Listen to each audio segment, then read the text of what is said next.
नमस्कार. मालिकेच्या आजच्या भागामध्ये आपल्याला खूपच जबरदस्त असा ट्विस्ट पाहायला मिळणार आहे. प्रियाची मात्र पूर्ण वाट लागणार आहे. मृणालजीला इकडे टेन्शन आलेलं आहे, कारण अश्विनचं लग्न आपण अशा मुलीसोबत लावलेलं आहे, त्याची काहीही चूक नाही आहे आणि त्याला या गोष्टींचा त्रास सहन करावा लागत आहे असं पूर्णाजीला वाटत आहे. म्हणून पूर्णाजी टेन्शनमध्ये आहे. त्याचबरोबर पूर्णाजी टेन्शनमध्ये चक्कर येऊन पडलेली असते. त्याचबरोबर घरातील सर्वजण आता पूर्णाजीकडे आलेले आहेत आणि मग अर्जुन अश्विनला फोन लावत आहे. पूर्णाजीला त्रास होत आहे म्हणून पूर्णाजीची काळजी घेणं सुरू आहे. या सगळ्या गोष्टी तिथं होत आहेत, पण अश्विन मात्र फोन उचलत नाही. तेव्हा अर्जुन सांगतो की मी त्याला खूप फोन ट्राय करतोय पण तो फोनच घेत नाहीये. तेव्हा प्रताप म्हणतो की नक्की काय झालंय. आणि इकडे आता प्रियाच्या बाबतीत खूप मोठी गोष्ट घडणार आहे की ज्याचा विचार प्रियाने स्वप्नातही केलेला नव्हता. प्रिया आता जेलमध्ये आहे आणि जेलमध्ये महिपत आलेला आहे. महिपत आणि साक्षी दोघं एकत्र आहेत. प्रियाला प्रश्न पडलेला आहे की हे दोघं एकत्र कसे आले, आणि महिपतने प्रियाचा गळा पकडलेला आहे, तिचं नरडं दाबायला लागलेलं आहे. आणि महिपत हा प्रियाला विचारत आहे की तू हे सगळं का केलंस, काय सांगितलंस तू तिथं कोर्टामध्ये. साक्षीने गोळी चालवली, आता बोल ना, इथे बोल, आता बोल, असं म्हणत महिपत तिला ओरडत असतो आणि तिचा गळा आवळत असतो. तिला जाब विचारत असतो की हे सगळं तू का केलंस, असा प्रश्न महिपतने तिला केलेला आहे. त्याचबरोबर इकडे पाहायला मिळतं की महिपतने एवढं सगळं केलेलं आहे पण तिथे कोणीही प्रियाला वाचवायला आलेलं नाही. तर इकडे अर्जुन आणि सायली आता श्रावणी सोमवारची पूजा आहे, पूजेसाठी बसलेले असतात आणि त्याच वेळी एक मोठी गोष्ट घडते. ती म्हणजे एक दगड येतो आणि त्याच्यामध्ये चिठ्ठी लिहून आलेली असते. सगळ्यांना प्रश्न पडलाय की हे सगळं काय आहे, म्हणून ती सायली ती चिठ्ठी उघडत आहे. नक्की त्या चिठ्ठीमध्ये काय लिहिलेलं असेल हा प्रश्न पडलेला असतो. गुरुजी तिथं आलेले आहेत आणि ती चिठ्ठी वाचल्यानंतर सर्वांना मात्र धक्का बसलेला आहे. नक्की असं काय त्या चिठ्ठीत लिहिलेलं आहे. त्याचबरोबर सगळेजण तिथं थांबलेले आहेत, सगळेजण पाहत आहेत. या सगळ्या गोष्टी अशा पद्धतीनं होतील असं कोणाच्याच डोक्यात आलेलं नव्हतं आणि हे सगळं असं विचित्र झालेलं पाहायला मिळतं. तर त्याचबरोबर रविराजांनी एक गोष्ट बोललेली आहे, ती म्हणजे ती मुलगी माझी नाही, असं रविराजांनी स्पष्टपणे सांगितलेलं आहे. हे सगळं कशा पद्धतीनं होणार आहे ते आपल्याला आजच्या या पूर्ण व्हिडिओमध्ये पाहायला मिळणार आहे. त्यासाठी हा व्हिडिओ शेवटपर्यंत पहा. त्याचबरोबर चॅनलवरती नवीन असाल तर चॅनलला सबस्क्राईब करा, व्हिडिओला लाईक करा. तर सायली जी आहे ती आत्ता किचनमध्ये आहे. ती विमलला सांगते की तुम्ही जाऊन सगळ्यांना घेऊन या, इथे हॉलमध्ये बोलवा. मस्त आता विमल जाते. त्याचबरोबर सायलीने आता जवळजवळ सगळा स्वयंपाक केलेला आहे, सगळ्यांना जेवायला घालायचं ठरवलेलंच आहे. मग ती पूर्णाजीकडे येते आणि म्हणते पूर्णाजी चला. पूर्णाजी म्हणते मला नाही यायचं गं, तू जा, असं पूर्णाजी तिला सांगत असते. परंतु सायली मात्र अजिबात ऐकायला तयार नसते. सायली म्हणत असते की नाही पूर्णाजी, तुम्हाला यावंच लागणार आहे, असं म्हणत सायली पूर्णाजीला घेऊन जात आहे. इकडे आता रविराज खूप चिडलेले असतात. रविराज म्हणत असतात की हे सगळं काय घडलंय, मला ना कळतच नाही आहे की या सगळ्यामध्ये काय दोष आहे, कोणाचा दोष आहे, कोण जबाबदार आहे, मला कळतच नाही आहे. पण मला असं वाटतं की ती मुलगी माझी नाही आहे, कारण ती माझी मुलगी असू शकत नाही आहे. तेव्हा नागराज म्हणतो अरे दादा असं काय बोलतोयस रे, असं कसं बोलतोस तू, आपलीच मुलं आहेत, आपणच सांभाळून घ्यायचं असतं, चुकतात मुलं. रविराज म्हणतात की मुलं चुकतात हे मान्य मला, पण मुलं गुन्हा करतात ही गोष्ट मला मान्य नाही आहे, असं रविराज ठणकावून सांगत असतात. कारण प्रियाने जो गुन्हा केलेला आहे तो खूप मोठा आहे असं रविराजांचं म्हणणं आहे. आणि ते खरंही आहे, कारण प्रिया ज्या पद्धतीने वागलेली आहे, ज्या पद्धतीने ती सगळं केलेलं आहे, तिने जे कारस्थान केलेलं आहे ते खरंच खूप मोठं असतं. इकडे सुमन म्हणत असते की बरोबर आहे. तेव्हा इकडे प्रतिमा म्हणते की असं काय बोलताय तुम्ही, म्हणजे मला कळतच नाही आहे की असं का. तेव्हा तिथे प्रतिमा त्यांना सांगत असते की ठीक आहे, तुम्ही काही खाल्लंय का. तेव्हा इकडे नागराज म्हणतो की कसं शक्य आहे वहिनी, कारण एवढं सगळं झालं आणि या सगळ्यातून खाण्याचं काही सुचलेलंच नाही आहे, म्हणजे भूकच नाही आहे. तेव्हा मात्र प्रतिमा म्हणते की थांबा मी आलेच, असं प्रतिमा म्हणते. आणि जेव्हा प्रतिमा त्यांना सांगते की मी आलेच, तुम्ही इथेच थांबा, मी बाहेर आहे, काही स्वयंपाकाचं करता येते का बघते, असं म्हणत ती बाहेर जाते. त्याच वेळी रविराज आता एवढे चिडलेले आहेत, रविराजांना तो धक्काच बसलेला आहे. सगळ्यांनाच तो धक्का आहे की आपली मुलगी असं वागू शकते कशी, कारण ती खोटं बोलते, काही ना काही कुरघोड्या तिच्या सुरू असतात, हे सगळ्यांना माहिती आहे. पण आजचं जे कांड होतं ते जरा जास्तच मोठं होतं, त्यामुळे सगळ्या सुभेदार फॅमिलीला धक्का मात्र खूप मोठा बसलेला असतो. तर इकडे अर्जुन वरून सगळं पाहत असतो, सायली नक्की काय करत आहे. सायलीने आता सगळ्यांना बोलवलेलं आहे. तर कल्पना म्हणते की तू याच्यासाठी बोलवलंस इथे? अगं पण काय गरज होती इथे बोलवायची? नाही जेवायचं आम्हाला कोणाला, तुला सांगितलेलं ना. त्यावेळेस सायली म्हणते, अस्मिता ताई असं काय करताय? बसा बरं, आधी जेवायला घेतलं पाहिजे की नाही. असं म्हणत प्लीज जाऊ नका तुम्ही, असं म्हणत ती अस्मिताला बसवते. त्यानंतर ती येते, ती म्हणजे पूर्णाजीकडे. पूर्णाजीलाही सांगू लागते की नाही पूर्णाजी बसा तुम्ही, काहीतरी खाल्लं पाहिजे की नाही, असं म्हणत पूर्णाजीला तिने जबरदस्ती बसवलेलं असतं. त्याचबरोबर कल्पना प्रताप दोघंही निघालेले असतात. मग सायली कल्पनाकडे येते. आई प्लीज असं नका करू, कारण प्रियाने जी चूक केलेली आहे त्याची शिक्षा तुम्ही स्वतःला का करून घेताय? आणि आपल्याच घरचं आहे की नाही सगळ्यांचं म्हणणं की अन्न वाया नाही गेलं पाहिजे. मग असं का सांगा बरं? मग नाही गेलं पाहिजे ना अन्न वाया, असं म्हणत सायली बोलत असते. आणि तेव्हा मात्र इकडे कल्पनालाही ती जबरदस्ती आता बसवते आणि सांगते की तुम्हालाही जेवावं लागणार आहे, असं तिचं म्हणणं असतं. त्याचबरोबर पूर्णाजी म्हणत असते की काय करू नक्की, कशा पद्धतीने हे सगळं झालंय हे कळतच नाहीये, असं तिचं म्हणणं आहे. आणि त्याचबरोबर इकडे सायली म्हणते की प्लीज असं नका ना करू, सगळेजण जर तुम्ही असंच बोलत राहिला तर काय करणार आहे सांगा बरं. कारण सगळ्यांनी थोडं थोडं तरी खाल्लं पाहिजे की नाही. प्रियाने जे काही केलेलं आहे त्याची शिक्षा तुम्ही स्वतःला का करून घेताय, असं सायली सांगत असते.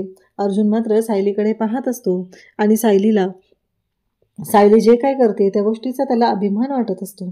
त्याचबरोबर इकडे आता अस्मिताला सायली म्हणते, अस्मिता ताई अहो असं नका विचार करू, मला सांगा असं करून कसं चालेल? कारण आत्ता महत्त्वाची गोष्ट काय आहे? बाळ, तुमच्या पोटातल्या बाळाचा काय दोष आहे सांगा बरं, तुम्ही त्याला त्रास का देताय असा? असं म्हणत सायली अस्मिताची समजूत घालत असते. अस्मिताला सांगत असते की अस्मिता ताई तुम्हाला थांबावंच लागणार आहे आणि तुम्हाला जेवावं लागणार आहे, असं म्हणत सायलीने आता अस्मितालाही थांबवलेलं असतं. तर इकडे आता प्रतिमाने सुद्धा पिठलं भात केलेला असतो आणि तिने सगळ्यांना जेवायला बोलवलेलं असतं. सगळेजण तिथे येतात आणि प्रतिमाला म्हणू लागतात, आम्ही सांगितलं होतं ना आम्हाला नाही जेवायचं. तेव्हा प्रतिमा म्हणते, असं कसं चालेल? मला सांगा, अन्नाचा अपमान केलेला चालत नाही आणि अन्न हे पूर्ण ब्रह्म आहे ना, मग त्याचा अपमान का करायचा? सगळ्यांनी थोडं थोडं खाल्लं पाहिजे की नाही, 2-2 घास तरी. त्यावेळेस रविराज म्हणतात, अगं प्रतिमा काय सांगतेस तू हे 2-2 घास? अगं नाही, मला अजिबातच कसलीच इच्छा नाही आहे. नागराजही तेच म्हणत असतो. तेव्हा प्रतिमा म्हणते की नाही, अजिबात मी तुमच्या कोणाचंही ऐकणार नाही. मी तुम्हाला सांगते ना, तुम्हाला बसावंच लागणार आहे इथं.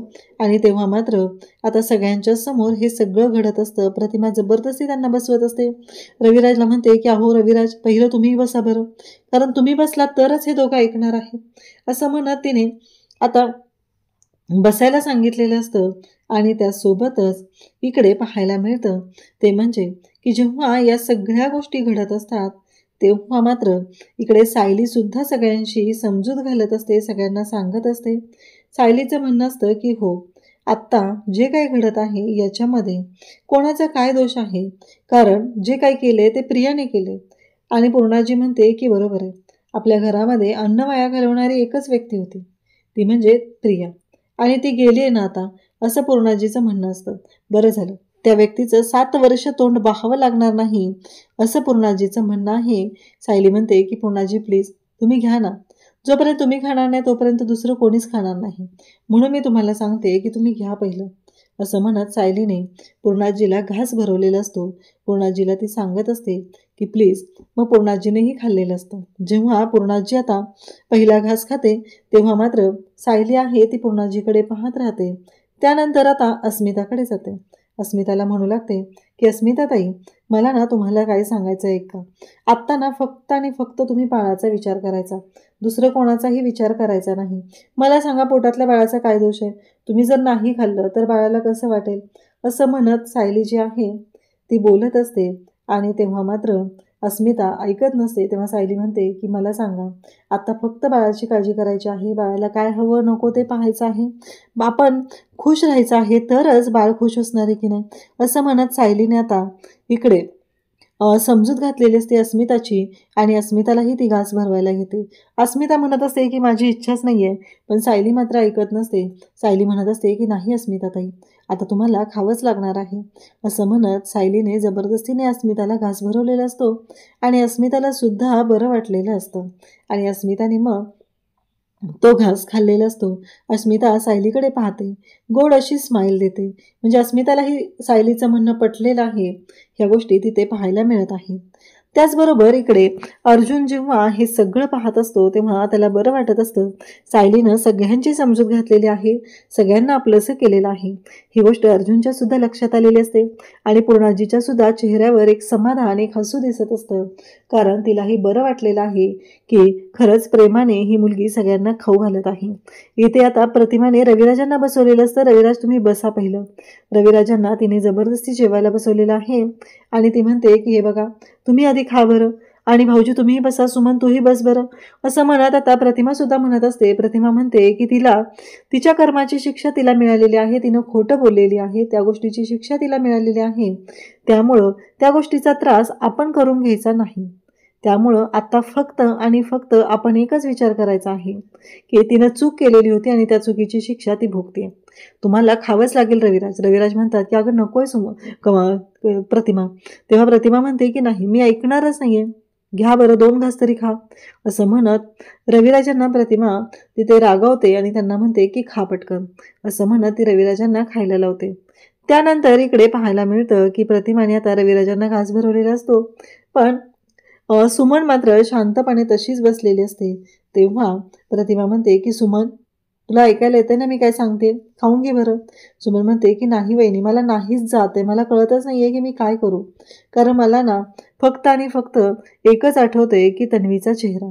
कारण तन्वीनं एवढी मोठी चूक केली, कळतच नाही आहे की हे सगळं काय आहे. असं म्हणत सुमन बोलत असते. तेव्हा प्रतिमा म्हणते की नाही, अजिबात विचार करायचा नाही या गोष्टींचा. कारण आत्ता काहीही झालं तरीही महत्त्वाचं काय आहे सांग बरं. आता आपल्या स्वतःची काळजी घेणंही तेवढंच महत्त्वाचं आहे. तिनं चूक केली आहे, तिनं जेलमध्ये गेली आहे, त्याचा त्रास तुम्ही का करून घेता सगळेजण स्वतःला. अजिबात कोणीही तो त्रास करून घ्यायचा नाही. इकडे रविराजांना तिने खाऊ घातलंय, आता तिने सुमनलाही खाऊ घातलंय. नागराज मात्र वेगळ्याच विचारात आहे. नागराजला आता स्वतःचीच काळजी वाटायला लागलेली आहे. जर या सगळ्या गोष्टीमध्ये आपण अडकलो तर काय करायचं, हा विचार त्याच्या डोक्यात सुरू आहे. प्रतिमा मात्र नागराजला म्हणते की भाऊजी तुम्हालाही रागवू शकते, घ्या बरं तुम्ही. नागराज म्हणतो बरोबर आहे वहिनी, नाही खाल्लं तर पाहिजेच. असं म्हणत नागराजही आता खायला सुरुवात करतो. तेव्हा प्रतिमाच्या चेहऱ्यावर जे समाधान आहे ना, ते खरंच पाहण्यासारखं असतं. इकडे सायली आता अस्मिताला भरवते. त्यानंतर कल्पना बोलायला सुरुवात करते. तिच्यावर विश्वास ठेवला, मला ना कळतच नाहीये, मी ज्याच्यावर विश्वास ठेवते ते सगळेजण मला धोका देतात, ते सगळेजण माझ्याशी अशा पद्धतीने वागतात. माझी काय चूक आहे. कारण तिनं अशा पद्धतीने वागली. मी तिच्यावर किती विश्वास ठेवलेला होता, मी किती वेळा तिला समजून सांगण्याचा प्रयत्न केलेला होता, पण हे आपल्याच बाबतीत का होते, माझ्याच बाबतीत का होते. असं म्हणत कल्पना म्हणते की मला इच्छा नाहीये आणि ती उठून चाललेली असते. तेव्हा सायली म्हणते की नाही आई, बसा बरं तुम्ही, असं नका करू. मला सांगा, तिच्या चुकीची शिक्षा तुम्ही स्वतःला का करून घेताय. असं म्हणत सायलीने कल्पनाला बसवलेलं असतं आणि कल्पनाला म्हणत असते की नाही, तुम्ही खायला सुरुवात करा. कारण तिच्यामुळं या घरामध्ये कोणालाही त्रास व्हायला नकोय. कारण तिनं हे सगळं केलंय तर त्याची शिक्षा तिने एकटीनंच भोगली पाहिजे. त्याचा त्रास आपला कोणालाही होता कामा नये. सायली ही कल्पनाची समजूत घालत आहे, कल्पनाला सांगत आहे की असं नका करू आई, तिच्या चुकीची शिक्षा तुम्ही स्वतःला का करून घेताय, असं सायलीचं म्हणणं आहे. आणि सायली कल्पनाला समजून सांगत आहे, परंतु कल्पना ऐकत नाही. ही गोष्ट लक्षात आल्यानंतर प्रताप स्वतः सायलीच्या जवळ येतो, कल्पनालाही सांगू लागतो आणि मग कल्पनाला सायली आणि प्रताप दोघंजण मिळून घास भरवतात. आणि त्याचबरोबर इकडे कल्पनाही आता जेवायला सुरुवात करते. अर्जुन पाहत असतो. अर्जुनला वाटत असतं की मम्मा ऐकणार नाही, पण सायलीने कल्पनाला सुद्धा जीव घातलेला आहे या गोष्टीचं समाधान अर्जुनला खूप वाटत असतं. तेव्हा सायली म्हणते की बाबा तुम्ही ऐकणारच नाहीये ना आता, बरं चला बरं तुम्हीही खाल्लं पाहिजे. असं म्हणत सायली आता प्रतापलाही घेऊन जाते आणि मग प्रतापला सुद्धा घास भरवायला घेते. कारण प्रतापला सुद्धा भूक लागलेली आहे हे सायलीला माहिती असतं. आणि त्याचबरोबर सायली प्रतापचीही काळजी करते, घरातल्या सगळ्यांची ती काळजी करत असते, सगळ्यांशी प्रेमाने वागत असते. आणि त्याचबरोबर सायलीला या सगळ्या गोष्टी, त्यांच्याशी प्रेमाने वागणं वगैरे हे सगळं तिनं काही ठरवून केलेलं नसतं, परंतु या सगळ्या गोष्टींमुळं सायलीला मात्र एक समाधान मिळत असतं. त्यानंतर अर्जुन तिथे येतो. अर्जुन येतो आणि पाहू लागतो. तेव्हा अर्जुनला सायली म्हणत असते की अहो काय झालं, मी तुम्हाला बोलवणारच होते यांचं झालं की. तेव्हा अर्जुन म्हणतो की नाही बस इथे, मी तुला वेगळ्या ह्याच्यासाठी बोलवलेलं आहे. असं म्हणत अर्जुन सायलीला बसायला सांगतो. कारण सायली एवढ्या सगळ्यांची काळजी घेते, घरातल्या सगळ्यांची प्रेमाने वागते, पण आपण तिच्याशी चुकीचं वागतोय हे सगळं बोलणं चाललेलं असतं. आणि त्याचबरोबर अर्जुन आता सायलीला सर्वांच्या समोर घास भरवतो. सायली म्हणत असते, अहो इथे सगळे आहेत. तेव्हा अर्जुन म्हणतो की घे. सगळेजण पाहत असतात, कारण सगळ्यांनाच बरं वाटलेलं असतं की सायली सगळ्यांचं करते, पण तिला आपण कोणीच घास भरवलेला नाहीये किंवा तिला कोणीच खा म्हटलेलं नाहीये, कारण तिनंही खाल्लेलं नाहीये सकाळपासून. या गोष्टीचा विचार आपल्या कोणाच्याच डोक्यात आलेला नाही. असं सगळ्यांचं बोलणं सुरू झालेलं असतं. आणि त्याचबरोबर इकडे आता अस्मिता, पूर्णाजी या दोघींनाही बरं वाटलेलं असतं, कारण सायलीनं हे सगळं अगदी प्रेमाने केलेलं आहे. सगळ्यांशी ती प्रेमाने वागत आहे. त्याचबरोबर कल्पनासुद्धा अर्जुनकडे पाहते. अर्जुननं जे केलेलं आहे ते पाहून तिलासुद्धा बरं वाटलेलं असतं. तर इकडे आता सुभेदार कुटुंब जे आहे ते सगळं जेवायला बसलेलं आहे आणि सगळ्यांच्या चेहऱ्यावरती एक समाधान दिसत आहे. सायलीनं त्यांच्यातली निगेटिव्हिटी दूर केलेली आहे. अस्मितालाही बरं वाटत आहे. अस्मितालाही तिनं समजून सांगितलेलं आहे की बाळाचा विचार करायचा आहे. आता जे काय करायचं आहे ते फक्त आणि फक्त बाळाचा विचार करूनच करायचं आहे. त्यानंतर अर्जुन सायलीला पुन्हा घास भरवत असतो. सगळ्यांकडे पाहत असतो. त्यालाही बरं वाटत असतं. त्यानंतर इकडे पाहायला मिळतं की पूर्णाजी आता रूममध्ये आलेली असते आणि पूर्णाजी विचार करत असते. तिला तो प्रसंग आठवत असतो की सायलीला प्रियाचा गृहप्रवेश करायला लावलेला असतो. प्रियाबद्दल सायलीला तिथे बोलायला लावलेलं असतं आणि मग प्रियाने स्वतः सांगितलेलं असतं की या घरच्या मोठ्या सुनीने माझा गृहप्रवेश करावा. सायलीनंही कसलीही अडी मनात न ठेवता तिचा गृहप्रवेश केलेला असतो. पण याच गोष्टीचा त्रास होत असतो, तो म्हणजे इकडे आता पूर्णाजीला. हे सगळं मी का केलं, या सगळ्या गोष्टी का झालेल्या आहेत, या सगळ्या गोष्टींचा त्रास होऊ लागलेला असतो. आणि त्याचबरोबर इकडे पूर्णाजी विचार करत असते की माझ्यामुळंच माझ्या अश्विनची अवस्था अशी झालेली आहे. या सगळ्याला मी जबाबदार आहे. हे सगळं मी केलेलं आहे. त्या तसल्या अभद्र मुहूर्तावर मी त्या अश्विनचं लग्न तिच्याशी लावून दिलं, हा प्रश्न मात्र पडलेला असतो. आणि पूर्णाजी त्या गोष्टीचा विचार करत असते. नेमकी सायली जी आहे ती पूर्णाजीच्या रूममध्ये पाणी घेऊन आलेली असते आणि त्याचवेळी पूर्णाजी ह्या गोष्टी बोलत असते. मला माहिती आहे कल्पना, तूच आलेली आहे, माझी समजूत घालायला आली आहे का तुझं दुःख हलकं करायला आली आहे, असं पूर्णाजी बोलत असते. आणि तेव्हा मात्र इकडे सायली त्यांच्याकडे पाहत असते. आणि त्याचबरोबर पूर्णाजीला खूप त्रास होऊ लागलेला असतो. पूर्णाजीला कळतच नाही आहे की हे सगळं काय घडतंय आणि ती रडत असते, कासावीस होत असते. मधुभाऊंसारख्या माणसावरती खुनाचा आरोप टाकला, त्यांना फासावर लटकवायला निघाली ही मुलगी. म्हणजे मला ना कळतच नाही आहे, खरंच ती तन्वी आहे का? त्या मुलीला आपण एवढा जीव लावला, तिच्याशी एवढ्या प्रेमाने वागलो, मग हे सगळं काय आहे असं म्हणत पूर्णाजीला तिथे चक्कर येऊ लागलेली असते. आणि त्या क्षणी सायली जी आहे ती मदतीला जाते आणि पूर्णाजीला सावरते. सगळ्यांना आवाज देऊ लागते, आई, अहो, अश्विन भाऊजी, बाबा, असं सगळ्यांना म्हणत ती बोलवत असते. तेव्हा पूर्णाजी बेशुद्ध पडलेली असते. सायलीला कळतच नाही आहे की काय झालं आहे नक्की, पूर्णाजीची अवस्था अशी का झालेली आहे, हा प्रश्न मात्र सायलीला पडलेला असतो. त्याचवेळी सगळेजण धावत आलेले असतात. तर कल्पना त्याचबरोबर आता तिथे सायली बसलेली असतात. कल्पना सायलीला म्हणते की सायली, तू काय बोललेलीस का पूर्णाईंना? तेव्हा सायली म्हणते की त्यांना माहिती नव्हतं की मी त्यांच्या रूममध्ये पाणी घेऊन आलेली आहे, त्यांना स्वतःलाच त्या गोष्टींचा त्रास होत होता, असं सायली सांगत असते. तेव्हा मात्र कल्पना म्हणते, म्हणजे इकडे प्रताप म्हणतो की लागला का अश्विनला फोन, काय झालं नक्की? तेव्हा अर्जुन म्हणतो की अश्विन फोनच घेत नाही आहे, नक्की त्याचं काय चाललंय ना कळत नाही आहे मला, असं इकडे अर्जुन सांगू लागतो. त्याचबरोबर अर्जुन टेन्शनमध्ये आहे, प्रताप टेन्शनमध्ये आहे. एकतर पूर्णाजीची तब्येत बिघडलेली आहे, पूर्णाजीची समजूत कशी घालायची, या सगळ्या गोष्टी पुढे आहेत. आणि त्याचबरोबर आता इकडे पाहायला मिळतं ते म्हणजे की या सगळ्या गोष्टी जेव्हा घडत असतात तेव्हा मात्र इकडे सगळ्यांना काळजी वाटायला लागलेली आहे. अश्विन का येत नाही आहे हा प्रश्न पडलेला असतो. त्याचबरोबर इकडे आता जेलमध्ये एक मोठा राडा होताना पाहायला मिळत आहे. महिपत जो आहे तो जेलमध्ये गेलेला आहे आणि तिथे जाऊन त्याने प्रियाचा गळा ओळायला सुरुवात केलेली आहे. त्याने प्रियाचं नरडं दाबत आहे, साक्षीसोबत आहे. आणि महिपत मात्र प्रियाला एकच प्रश्न विचारत असतो की सांग, का केलंस तू हे सगळं, काय बोललीस तू, आठवते तुला, असं म्हणत महिपत बोलत असतो. आणि महिपत म्हणत असतो की सांग मला आत्ताच्या आत्ता की तू असं का बोललीस. या गोष्टींचं उत्तर मला हवं आहे असं म्हणत महिपतने प्रियाचा गळा ओढायला सुरुवात केलेली असते. आणि त्यासोबतच इकडे सायली अर्जुन काळजी करत आहेत. प्रियाला महिपत म्हणत असतो की आता बोल ना, का केलंस, कोण जबाबदार आहे या सगळ्याला, आता बोलता येतंय ना तुला. एवढंच महिपत बोलत असतो आणि प्रियाचं नरडं तापत असतो. इकडे आता सुभेदारांच्या घरी खूप टेन्शन आलेलं आहे की नक्की काय झालेलं आहे, का अशा पद्धतीनं गोष्टी झाल्या, हे सगळं आता अर्जुन त्याचबरोबर सायली दोघंही विचार करत आहेत. परंतु अश्विन मात्र अजूनपर्यंत तिथं आलेला नाही, म्हणून काळजी वाटत आहे. आता महिपत प्रियाची कशी वाट लावतोय हे पाहायला मिळणार आहे. कारण प्रियाने एवढं सगळं करून महिपतने इतका पैसा देऊनही प्रियाने नाव घेतलेलं असतं साक्षीचं. तिथे कोर्टासमोर सांगितलेलं असतं की साक्षीने गोळी चालवलेली आहे, म्हणून महिपतचा राग अनावर झालेला असतो. अशाच अपडेटसाठी चॅनलशी कनेक्ट राहा. थँक्यू.